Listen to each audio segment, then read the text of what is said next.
അപ്പൊ ദിലീപേട്ടൻ ഒരു ഡാൻസ് കളിക്കുന്നുണ്ടായിരുന്നു, അത് താങ്കളുടെ പോലെയാണെന്ന് പറഞ്ഞ ഒരുപാട് കമന്റ്സ് ഉണ്ട്. എന്താണ് അത് തോന്നുന്നത്?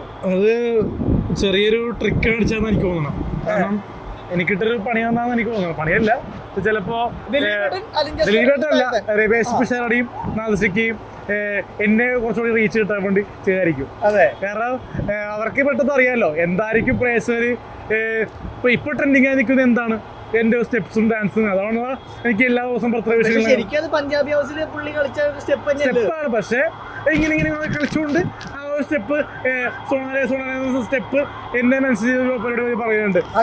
അലിൻ ജോസിന്റെ പരിപാടി ചേട്ടാന്ന് പറയുന്നുണ്ട്. താങ്കളുടെ സ്റ്റെപ്പ് ദിലീപ് പെർമിഷൻ ഇല്ലാതെ എടുത്തിട്ട് ദിലീപേട്ടനെ കണ്ടിട്ട് നേരിട്ട് ഒന്ന് സ്റ്റെപ്പ് കളിക്കുന്നുണ്ട് ഒരുമിച്ച് ആ സ്റ്റെപ്പ്. വേറെ വിഷുവിന് വീട്ടിൽ പോകണമെന്നൊരു ആഗ്രഹമുണ്ട് ദിലീപേട്ടൻ്റെ. അനൂപേട്ടനോട് പറഞ്ഞിട്ടുണ്ട്, അനിയനോട്. എന്തായാലും നോക്കാം, എന്തായാലും വിഷുവിന് എന്തായാലും ദിലീപേട്ടനെ കാണാനുള്ള ശ്രമം നടത്തും. എന്തായാലും ഈ സ്റ്റെപ്പ് വന്നോടുകൂടി കാണാനുള്ള കൊതി ആവർത്തിച്ചു. കാവ്യ ചേച്ചിയൊക്കെ കാണണം. ആ സ്റ്റെപ്പ് ഒന്ന് അനുകരിക്കാമോ? അതിനിപ്പോ ദിലീപേട്ടൻ കളിച്ച രീതിയിൽ തന്നെ സ്വപ്നങ്ങൾ തേടി വന്നൊരു തേടൂ, മനസ്സിലായോ? അത് ഒരുമിച്ച് ദിലീപേട്ടൻ കളിക്കണം, ഡാൻസ് ചെയ്യണം, കാവ്യ ചേച്ചിയൊപ്പം ഫാമിലി ഫോട്ടോ എടുക്കണം ചെയ്യണം. മീനച്ചേക്ക് എന്തായാലും നടക്കട്ടെ.